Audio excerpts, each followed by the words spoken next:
Chapter 19, The Stricken Caravan.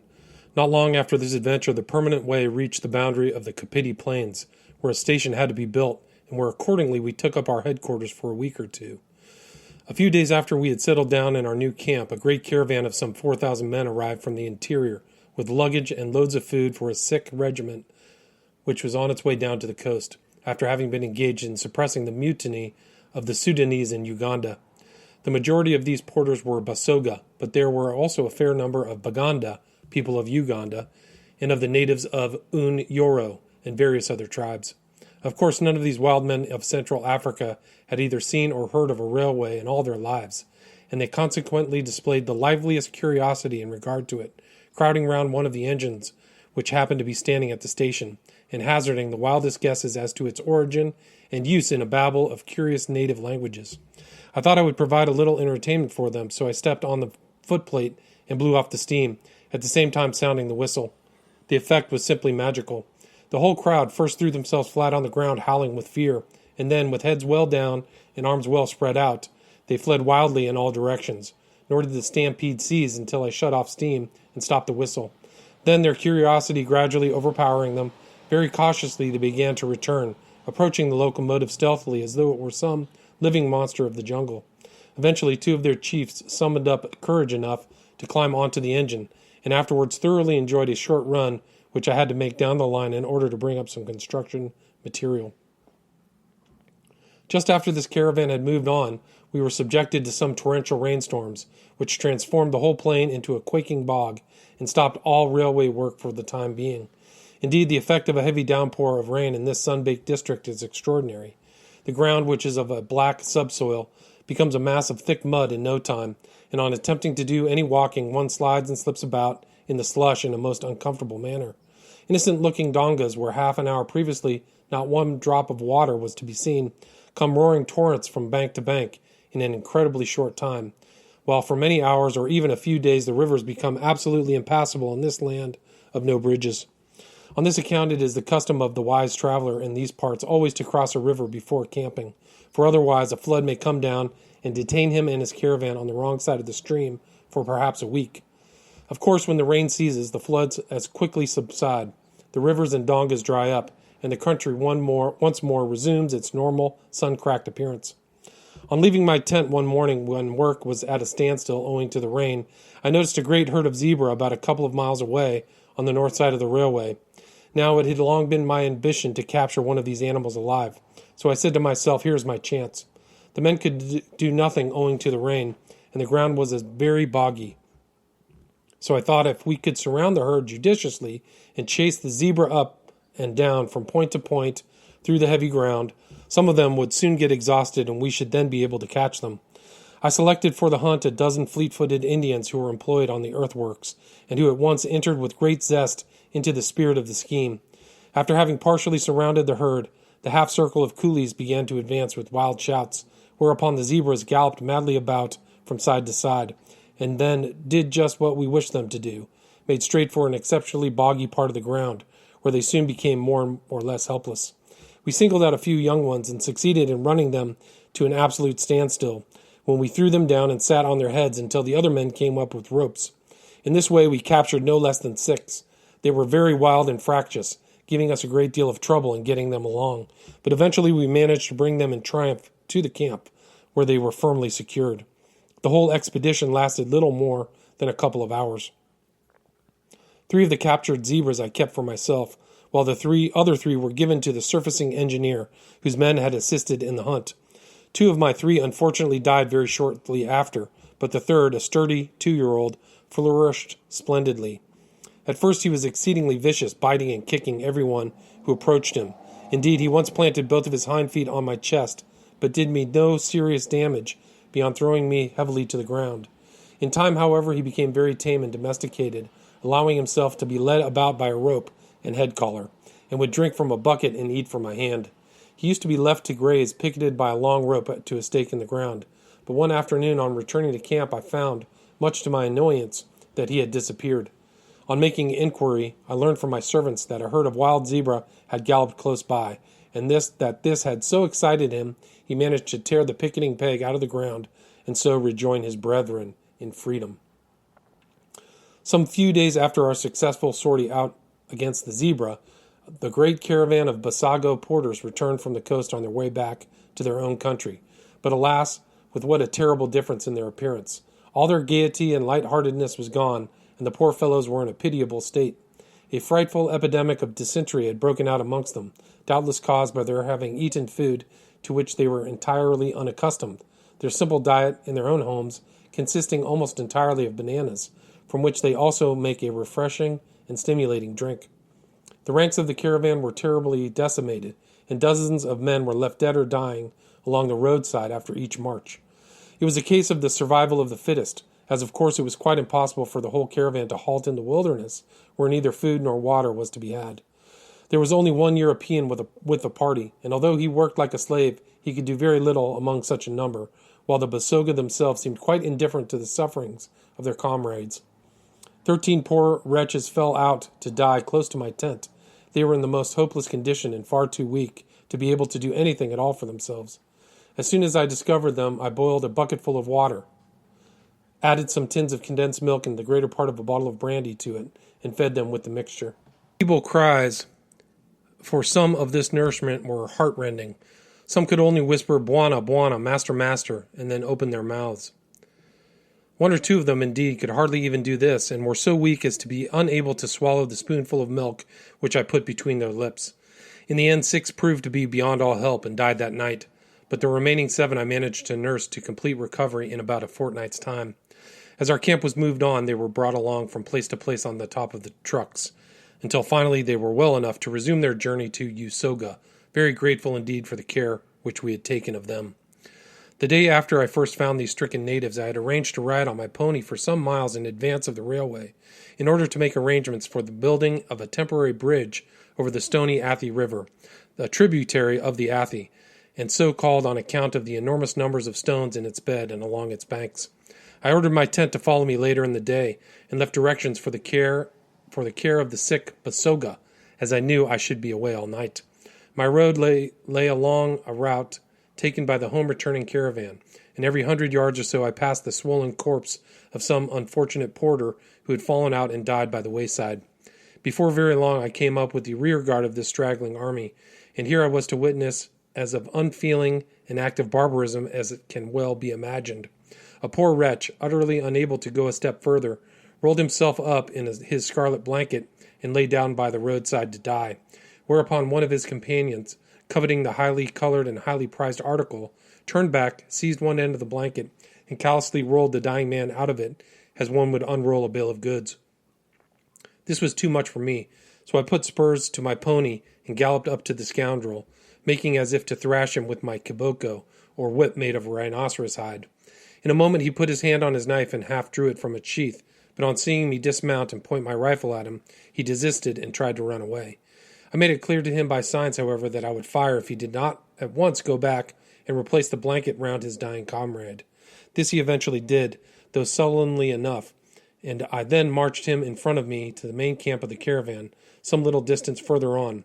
Here I handed him over to the officer in charge, who, I am glad to say, had him soundly thrashed for his brutality and theft. After performing this little act of retributive justice, I pushed on towards the stony Athey. On the way, while still not far from the caravan camp, I spied a Grant's gazelle in the distance, and by the aid of my glasses discovered that it was a fine-looking buck with a capital pair of horns. A few Basoga from the caravan had followed me, doubtless in the hope of obtaining meat, of which they are inordinately fond. So, handing them my pony, I wriggled from tuft to tuft and crawled along in the folds of the ground until eventually I got near enough for a safe shot, which bowled the antelope over stone dead. Scarcely had he dropped when the Basoga swooped down on him, ripped him open, and devoured huge chunks of the raw and still quivering flesh, lapping up the warm blood in the palms of their hands. In return for the meat which I gave them, 2 of them willingly agreed to go on with me and carry the head and haunch of the gazelle. When we had got very nearly to the place where I had intended to camp for the night, a great warthog suddenly jumped up, almost at my horse's feet, and as he had very fine and exceptionally long tusks, I dismounted at once and bagged him too. The Basoga were delighted at this and promptly cut off the head, but my own people, who arrived with my tent just at this juncture, and who were all good Mohammedans, were thoroughly disgusted at the sight of this very hideous-looking pig. I camped for the night on the banks of the stony Athey, close to where the railway was to cross, and made my notes of what was necessary for the temporary bridge. At the time the river was absolutely dry, but I knew that it might at any moment become a roaring torrent of rain, if rain should set in. It would therefore be necessary to span it with a 40-foot girder in order to prevent constant washouts during the rainy season. The next morning I started early on my return to Railhead. On my way I had to pass the camp which the Basoga caravan had just left, but the spectacle of about a dozen newly made graves, which the hyenas had already torn open, caused me to put spurs to my horse and to gallop as fast as possible through the pestilential spot. When I had almost got back to Railhead, I happened to notice a huge serpent stretched out on the grass, warming himself, his skin of old gold and bright green sparkling brilliantly in the sunshine. He appeared to take little notice of me as I cautiously approached, and was probably drowsy and sated with a heavy meal. I shot him through the head as he lay, and the muscular contortions after death throughout his long body gave me a very vivid idea of the tremendous squeezing power possessed by these reptiles. Skinning him was an easy process, but unfortunately this beautiful coloring soon disappeared, the old gold turning to white, and the bright green to a lusterless black. Chapter 20. A Day on the Athey River. In spite of all of our difficulties, rapid progress continued to be made with the line. Each day Railhead crept a mile or so further across the plains, and on April 24th we reached the stony Athey River, where our great camp was pitched for a few days while the temporary bridge was being thrown across the dry bed of the stream. Still another temporary bridge had to be arranged for the Athey itself, which was some 8 miles further on, so I had to make 1 or 2 expeditions to this river in order to select a suitable place for the crossing and to make various other arrangements. On one of these occasions I was busy attending to the pitching of my tent after arriving at the Athey late in the evening, when on looking round I was very much surprised to see 2 European ladies sitting under the shade of some trees on the river bank. As I knew that this was anything but a safe place in which to rest, owing to the number of lions about, I went up to them to see if I could be of any assistance, and found that they were American missionaries, journeying to their stations further inland. They were waiting for their camp equipment to arrive, but their porters had been considerably delayed by some very heavy rain, which of course made the roads bad and the tents about double their usual weight. The men of the party were expected every moment with the porters, but there was as yet no sign of the little caravan, and as a matter of fact it did not arrive until long after nightfall. In these circumstances it was perhaps a great blessing that I happened to be there, and as the ladies were both very tired and hungry, I was glad to be able to place my tent at their disposal and to offer them as good a dinner as it was possible to provide in the wilds. It is indeed wonderful what dangers and hardships these delicately nurtured ladies will face cheerfully in order to carry out their self-appointed mission. When they had left the next morning to resume their journey, I started out and made a search up and down the river for the proper position of my temporary bridge. After a thorough examination of all the possible situations, I chose the most suitable and pitched my tent close to it for a night or two while I made the necessary calculations for carrying out the work. The crossing on which I had decided to be approached by a somewhat sharp curve in the line, and in laying this out with the theodolite I experienced considerable difficulty, as for some reason or other I could not make the last peg on the curve come anywhere near the tangent point where the curve should link up with the straight. I repeated the whole operation time after time, but always with the same result. Eventually I came to the conclusion that there must be some mistake in the table of angles from which I had been working, so I started to work them out for myself and soon discovered a serious misprint. This being rectified in my calculations, I proceeded to lay out the curve again, when at last everything came out accurately and to my satisfaction.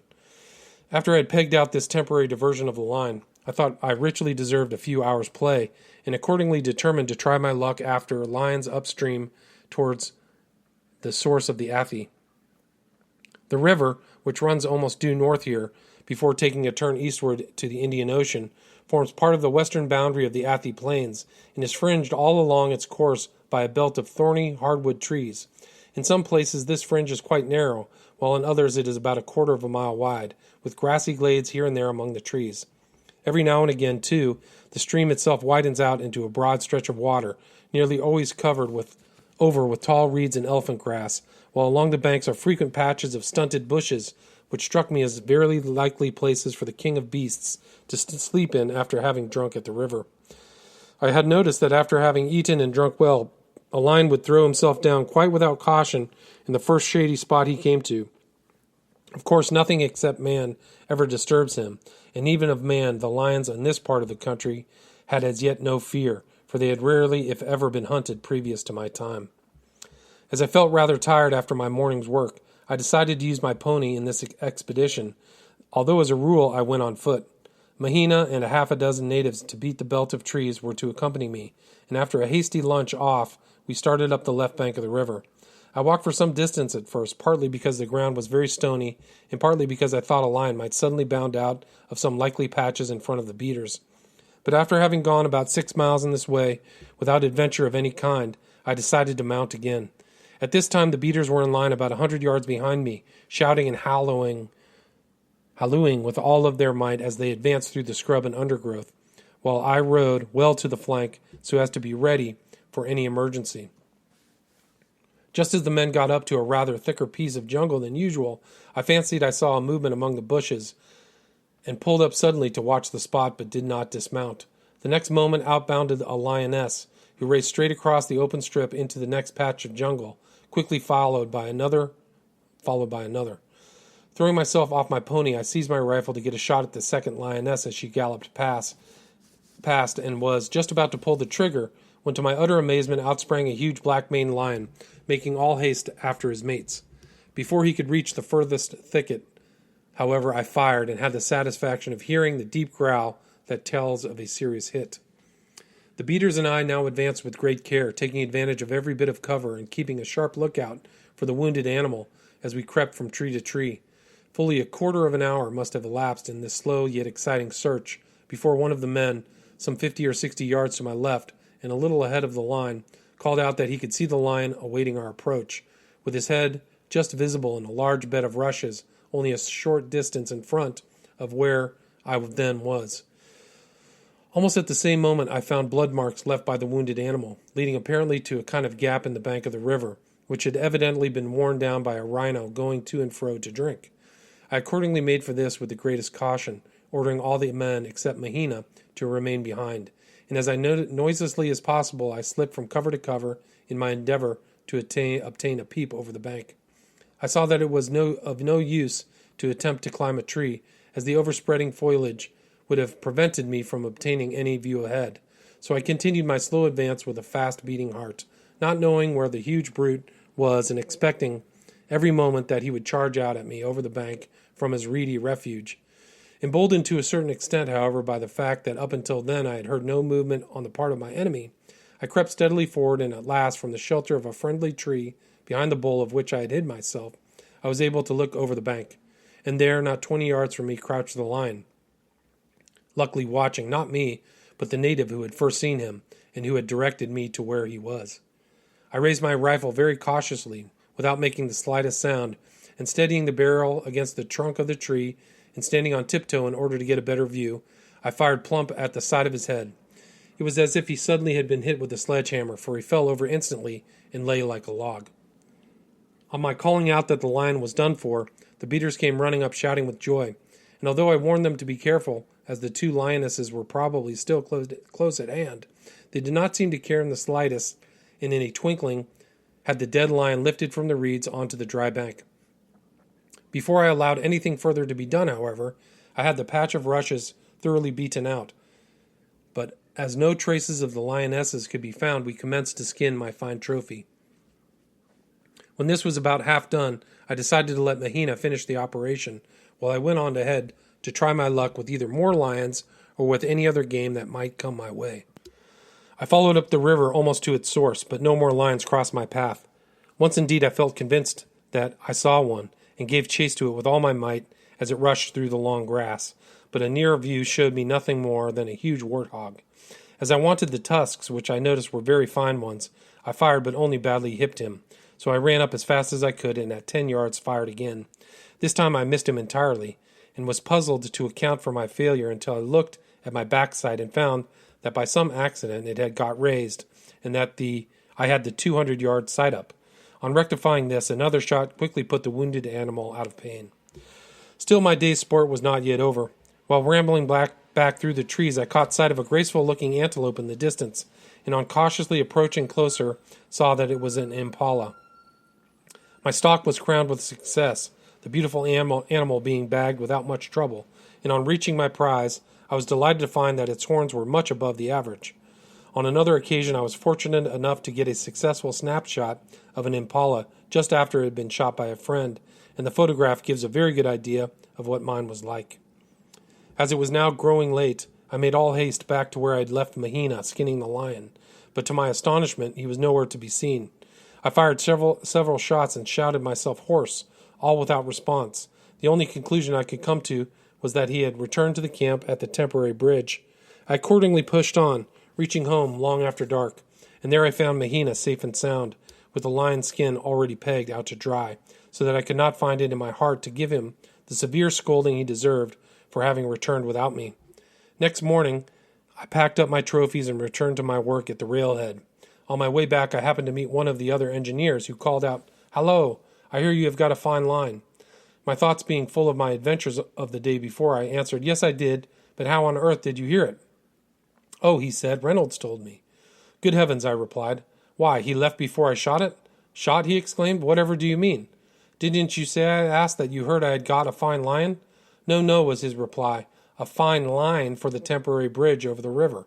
We both laughed heartily at the misunderstanding, and when he saw my trophy, which was being carried by my man just behind me, he agreed that it was quite fine enough to monopolize my thoughts and prevent me from thinking of anything else. Chapter 21. The Maasai and Other Tribes. A few Maasai may still be seen on the Athey Plains, but as a rule they keep away from the railway, the majority of the tribe now being settled on the Laikaipa Plateau. Formerly they were by far the most powerful native race in East Africa, and when on the warpath were the terror of the whole country, from the furthest limits of Uganda to Mombasa itself. Their numbers have latterly become greatly reduced through famine and smallpox, but the remnant of the tribe, more especially the men, are still a fine, lithe, clean-limbed people. While I was stationed in the plains, I managed to have an interview with the chief, Lenana, at one of his royal residences, a kraal near Nairobi.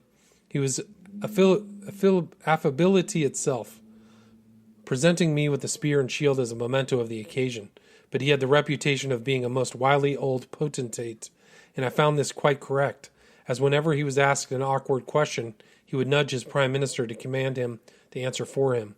I managed to induce him and his wives and children to sit for their photograph, and they made a very fine group indeed, but unfortunately the negative turned out very badly.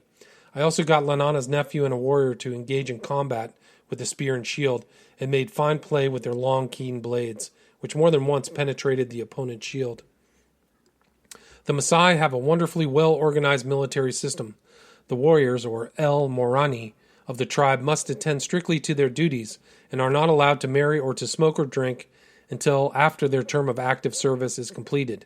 Besides the spear and shield, they generally carry a sword, or knob carry, suspended from a raw, wide waist belt, and they certainly look very ferocious in their weird-looking headdress when on the warpath. Once or twice I met detachments out on these expeditions, but they were always quite friendly to me, even though I was practically alone.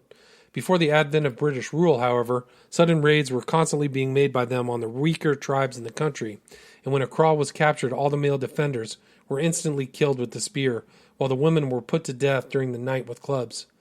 The Maasai, indeed, never made slaves or took prisoners, and it was their proud boast that where a party of El Morani had passed, nothing of any kind was left alive.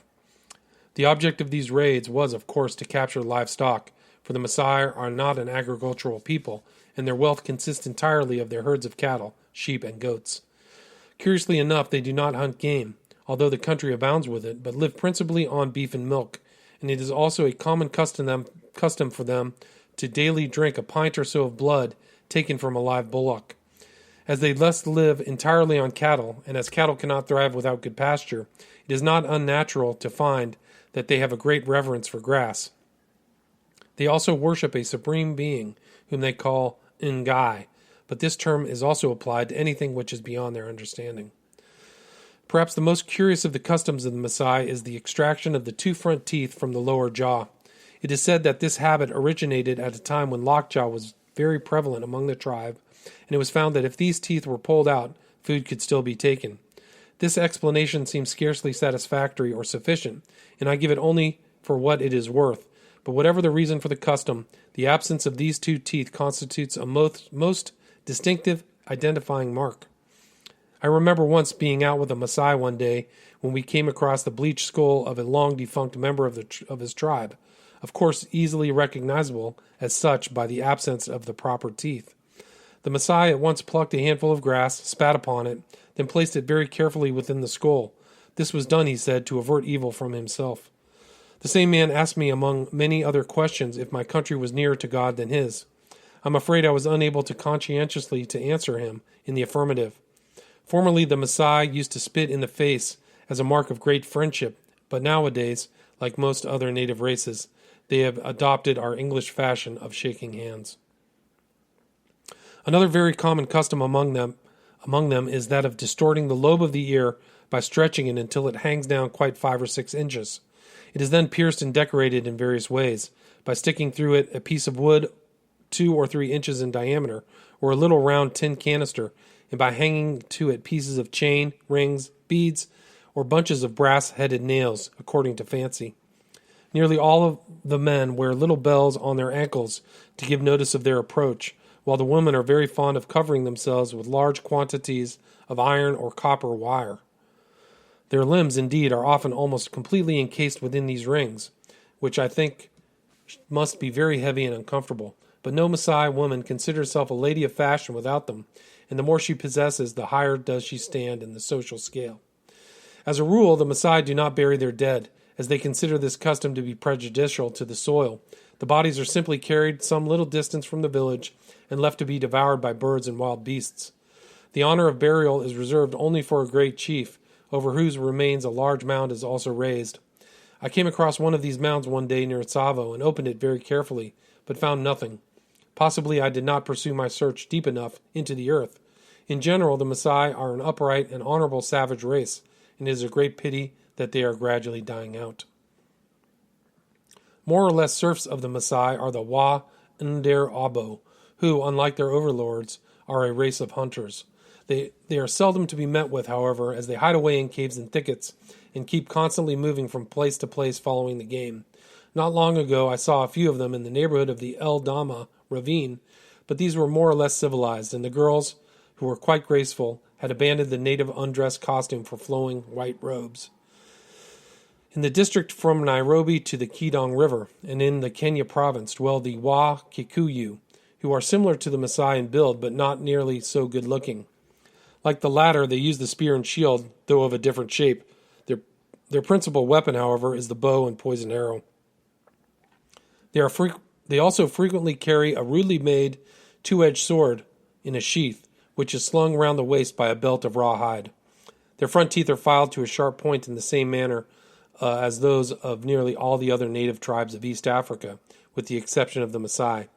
They live in little villages composed of beehive huts and always situated in the very thickest patches of forests that they can find, and their cattle kraals are especially strongly built and carefully hidden. On one occasion I managed, after a great deal of difficulty in crawling on all fours, to make my way into one of these kraals, and was much amazed to notice what labor and ingenuity had been expended on its construction. Unlike the Maasai, the Wa Kikuyu have a fairly good idea of agriculture and grow crops of mtama, a kind of native grain from which flour is made, sugar cane, sweet potatoes, and tobacco. The Wa Kikuyu have the reputation of being a very cowardly and treacherous people, and they have undoubtedly committed some very cruel deeds. A friend of mine, Captain Haslam, with whom I lived for a few months at Tsavo, was barbarously murdered by some members of this tribe. He left me to go up to the Kikuyu country in charge of the transport, and he was keenly interested in finding out all about the tropical diseases from which the animals suffered, but he made it his custom to dissect the bodies of those that died. The superstitious Wa Kikuyu were fully convinced that by this he bewitched their cattle, which at the time were dying in scores from rinderpest. So, instigated no doubt by the all-powerful witch doctor, they treacherously killed him. For my part, however, I found them not nearly so black as they had been painted to me. I had about 400 of them working at one thing or another at Nairobi and never had any trouble with them. On the contrary, I found them well behaved and intelligent and most anxious to learn. As is the case with all other African races, the women of the Wa Kikuyu do the manual labor of the village and carry the heavy loads for their lords and masters, the bundles being held in position on their back by a strap passing around the forehead. Notwithstanding this, some of them are quite pleasant looking, and once they have overcome their fear of the European, they do not object to being photographed. Of the other tribes to be met with in this part of the world, the Kavirondo are the most interesting. They are an industrious, simple people, devoted to agriculture and hospitable in the extreme, a little addicted to thieving perhaps, but then that is scarcely considered a sin in the heart of Africa. They are clothed, to use Mark Twain's expression, in little but a smile, a bead or two here or there being considered ample raiment. Nevertheless, they are modest in their ways, and are on the whole about the best of the East African tribes. Chapter 22. How Roshan Khan Saved My Life. On May 12th, the railhead reached the Athey River, where, as there was a great deal of miscellaneous work to be done, our headquarters remained established for some little time. One day, not long after we had settled down in our new camp, I was joined quite unexpectedly by my friend Dr. Brock, who had shared the exciting adventure with me at Tsavo the night we were attacked in the goods wagon by one of the Man-Eaters. Now, Brock had so far not been fortunate enough to bag a lion, and was consequently most anxious to do so. Shortly after his arrival, accordingly, he suggested that we should go for a shooting expedition on the morrow, and that I should trot out with his benefit one of the local lions. Of course, I had said I should be delighted.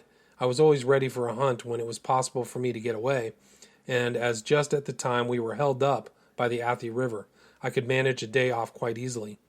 So we made the usual preparations for a day's absence from camp, filled our water bottles with tea, put a loaf of bread and a tin of sardines in our haversacks, looked carefully to our rifles and ammunition, and warned the boys who were to accompany us as beaters to be ready before dawn.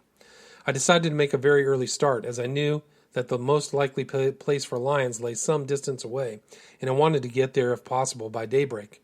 We should thus have a better chance of catching one of the lords of the plain as he returned from his nightly depredations to the kindly shelter of the tall grass and rushes which fringe the banks of the river. We therefore retired to rest early, and just as I was dozing off to sleep, one of my Indian servants, Roshan Khan, put his head through the slit at my tent door and asked leave to accompany the sahibs in the morning so that he might see what shikar or hunting was like. This request I sleepily granted, thinking that it could make little difference whether he came with us or stayed behind in camp. As things turned out, however, it made all the difference in the world, for if he had not accompanied us, my shikar would in all probability have ended disastrously next day. He was a very dusky-colored young Pathan, about 20 years of age, lithe and active, honest and pleasant-looking as Pathans go. He had been my boy for some time and was much attached to me, besides having a touching faith in my prowess in shikar or hunting. Probably, indeed, this was the reason why he stuck so close to me throughout the hunt. We breakfasted by candlelight and managed to get several miles on our way towards the source of the Athey before dawn. As soon as it was thoroughly daylight, we extended in line, Dr. Brock as the guest being placed in the most likely position for a shot, while Roshan Khan followed close behind me with the day's provisions. In this order we trudged steadily forward for a couple of miles without coming across anything, though we advanced through many patches of rushes and long grass likely to conceal our expected quarry. It was most interesting and exciting work all the same, as we never knew but that a lion might the next moment jump up at our very feet. We had just beaten through a most hopeful-looking covert without success and had come out onto a beautiful open grassy glade which stretched away for some distance ahead of us, when I noticed a big herd of wildebeest browsing quietly some distance to our right. I knew that Brock also wanted a wildebeest, so I whistled softly to him and pointed out the weird-looking bison-like antelopes. He came across at once and started off towards the herd, while I sat down to watch the proceedings. He made a beautiful stalk, which was rendered really very difficult by the open nature of the country, but still the wildebeest quickly noticed his approach and kept steadily moving on, until at last they disappeared over one of the gentle rises which are such a feature of the Athey plains. I sat still and waited, expecting every moment to hear the sound of Brock's rifle. Some time elapsed without a shot, however, and I was just about to follow him up and find out how things were going, when Roshan Khan suddenly exclaimed excitedly, "Dekho Sahib, Shenzi Ata Hain. Look, Sahib, the savages are coming." I was not in the least alarmed at this somewhat startling announcement, as the Indians called all the natives of the interior of Africa Shenzi, or savages, and on looking round I saw 5 tall, slim Masai approaching in Indian file, each carrying a 6-foot spear in his right hand. On coming nearer, the leader of the party eagerly asked in Swahili, "What does the Bwana Makubwa great master desire?" "Simba, lions," I said. "Come," he replied, "I will show you many." This filled me with interest at once. "How far are they?" I asked. "Mbali Kidogo." A little distance, came the stereotyped reply. I immediately had a good look round for Brock, but could see no sign of him. So in case the many lions should get away in the meantime, I told the Maasai to lead the way, and off we started. As usual, the Mbali Kidogo proved a good distance, over 2 miles in this case. Indeed, I began to get impatient at the long tramp, and called out to the Maasai to know where his lions were, but he vouchsafed me no answer and continued to walk steadily on, casting keen glances ahead. After a little, I again asked, "Where are the lions?" This time he extended his spear in a most dramatic manner, and pointing to a clump of trees just ahead, exclaimed, "Look, master, there are the lions." I looked, and at once caught sight of a lioness trotting off behind the bushes. I also saw some suspicious-looking thing at the foot of one of the big trees, but came to the conclusion that it was only a growth of some kind projecting from the trunk. I was soon to be undeceived, however, for as I started to run towards the trees in order to cut off the fast disappearing lioness from a stretch of rushes for which he was making, a low and sinister growl made me look closer at the object which had first aroused my suspicions. To my surprise and delight, I saw that it was the head of a huge black-maned lion peering out from behind the trunk of the tree, which completely hid his body. I pulled up short and stared at him. Although he was not 70 yards away from me, yet owing to the nature of the background it was very difficult to make him out, especially as he kept his head perfectly still, gazing steadily at me. It was only when the great mouth opened in an angry snarl that I could see plainly what he really was. For a few seconds we stood thus, and looked at each other. Then he growled again and made off after the lioness. As I could not get a fair shot at him from where I stood, I ran with all my might for a point of vantage from which I might have a better chance of bagging him as he passed. Now by this time I had almost got beyond the surprise stage where the lions were concerned. Yet I must admit that I was thoroughly startled and brought to a full stop in the middle of my race by seeing no less than 4 more lionesses jump up from the covert which the lion had just left. In the twinkling of an eye, 3 of them had disappeared after their lord in long, low bounds, but the 4th stood broadside on, looking not at me, but at my followers, who by this time were grouped together and talking and gesticulating excitedly. This gave me a splendid chance for a shoulder shot at about 50 yards distance, so I knelt down at once and fired after taking careful aim. The lioness disappeared from sight instantly, and on looking over the top of the grass, I saw that my shot had told, as she was on her back, clawing at the air and growling viciously. As she looked to me to be done for, I shouted to some of the men to remain behind and watch her, while I set off at once more at a run to try and catch up to the lion. I feared that the check with the lioness might have lost him to me altogether, but to my relief I soon caught sight of him again. He had not made off very quickly, and had probably stopped several times to see what I was up to. Indeed, the men, who could see him all the time, afterwards told me that when he heard the growl of rage from the lioness after she was shot, he made quite a long halt, apparently deliberating whether he should return to her rescue. Evidently, however, I had decided that discretion was the better part of valor.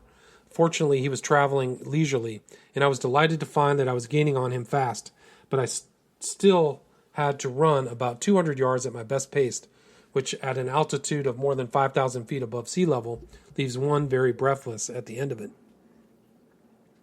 When the lion perceived me running towards him, he took up his station under a tree where he was half hidden by some low bushes, above which only his head showed.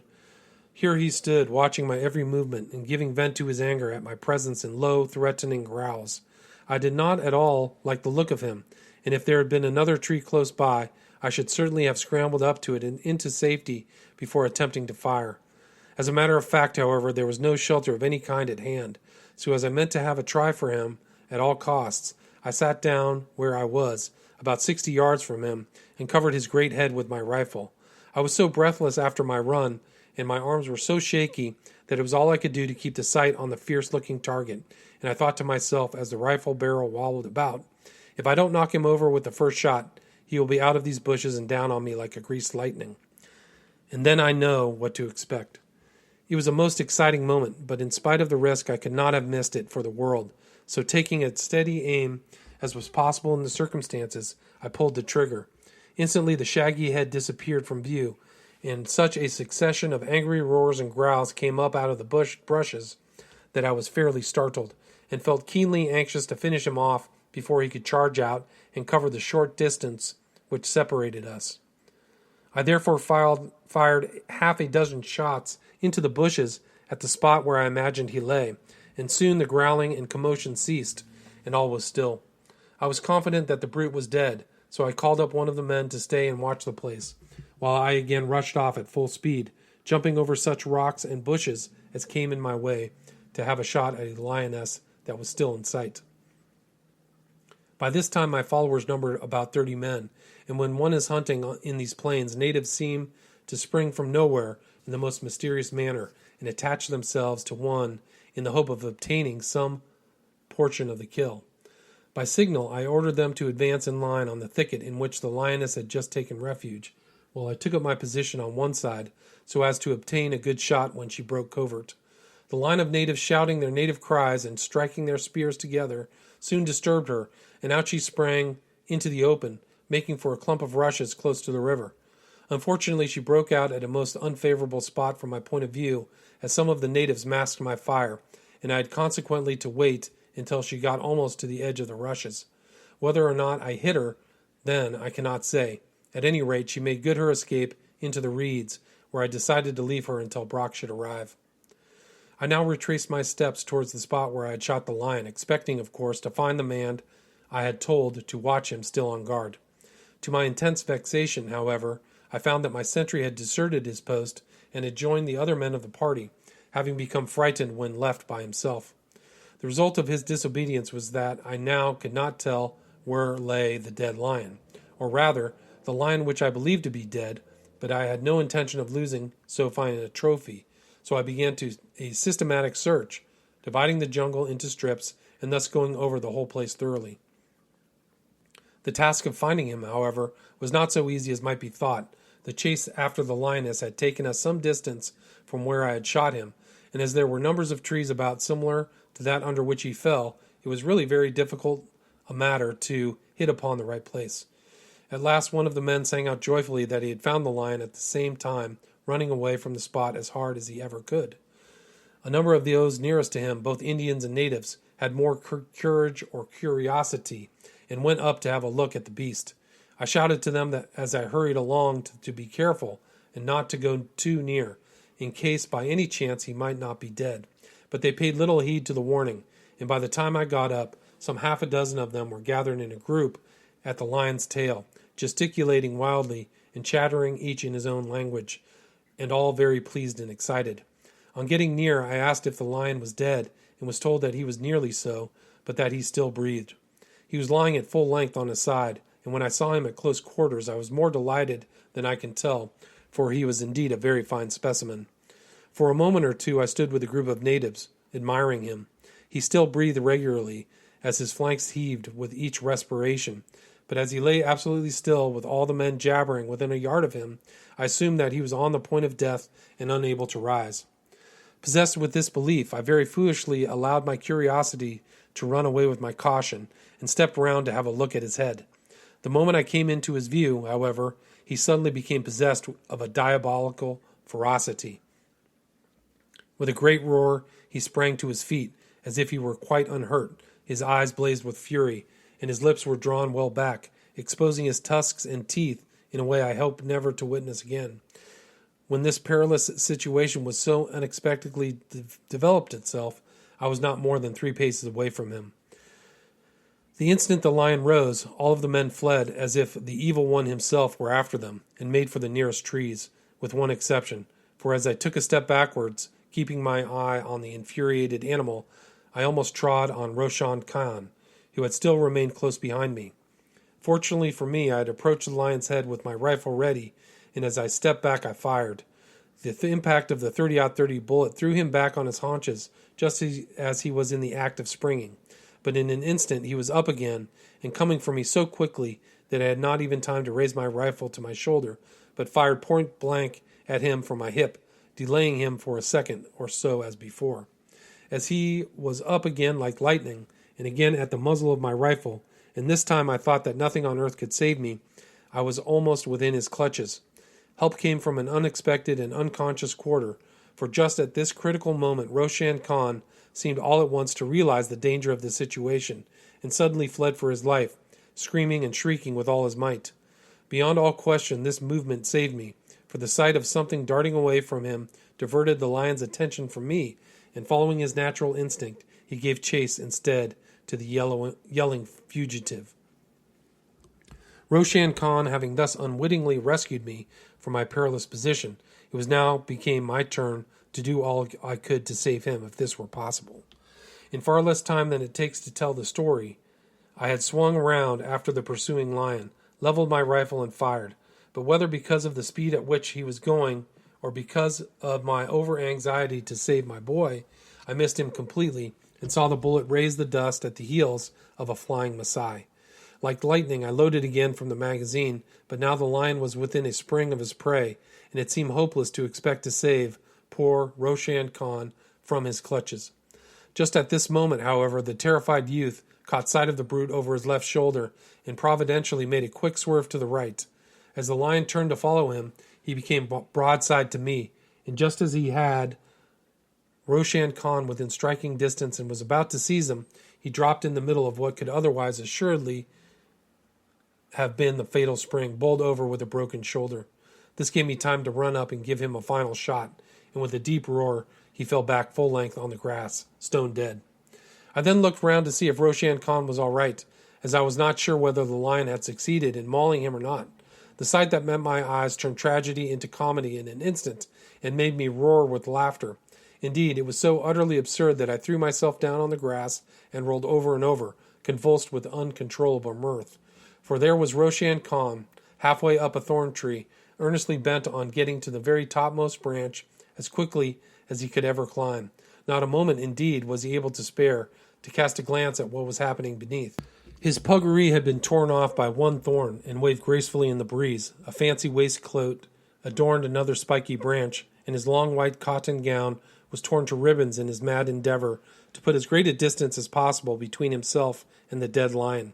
As soon as I could stop laughing, I called out to him to come down, but quite in vain.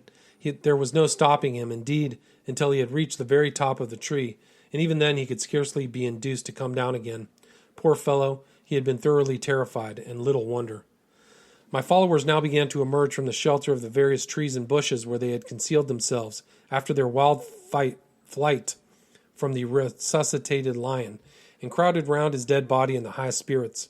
The Maasai especially seemed delighted at the way in which he had been defeated, and to my surprise and amusement proved themselves excellent mimics, some 3 or 4 of them beginning at once to act the whole adventure. One played the part of the lion and jumped growling at a comrade, who immediately ran backwards just as I had done, shouting "ta ta ta" and cracking his fingers to represent the rifle shots. Finally the whole audience roared with delight when another bolted as fast as he could to Roshan Khan's tree, with the pseudo-lion roaring after him. At the end of these proceedings up came Brock, who had been attracted to the place by the sound of firing. He was much astonished to see my fine dead lying stretched out, and his first remark was, "You are a lucky beggar."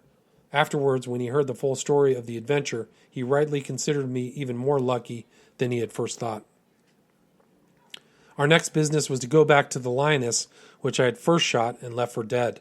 Like her mate, however, she was still very much alive when we reached her, so I stalked up carefully up a neighboring tree, from whose shelter I gave her the finishing shot. We then left Mahina and the other men to skin the 2 beasts, and went on to the rushes where the second lioness had taken cover. Here all our efforts to turn her out failed, so we reluctantly abandoned the chase and were fated to see no more lions that day. Our only other adventure was with a stolid old rhino, who gave me rather a fright and induced Brock to indulge in some lively exercise.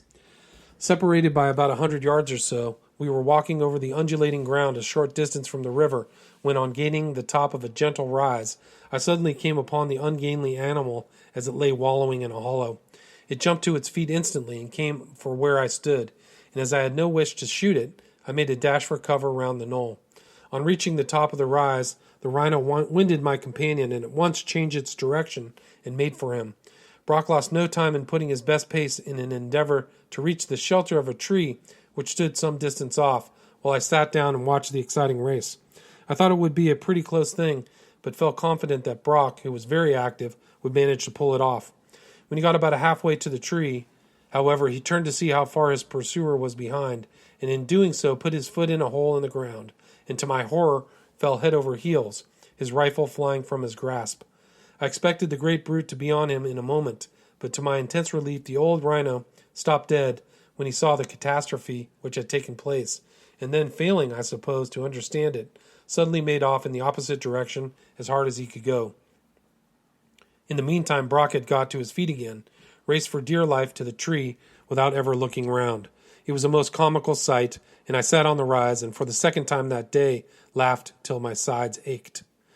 After this we returned to the scene of my morning's adventure, where we found the invaluable Mahina had finished skinning the 2 lions. We accordingly made our way back to camp with our trophies, all of us, with perhaps the exception of Roshan Khan, well satisfied with the day's outing. Whenever afterwards I wanted to chaff this boy, I had only to ask whether he would like to come and see some more shikar. He would then look very solemn, shake his head emphatically, and assure me, "Kabhi nahin, Sahib, never again, sir."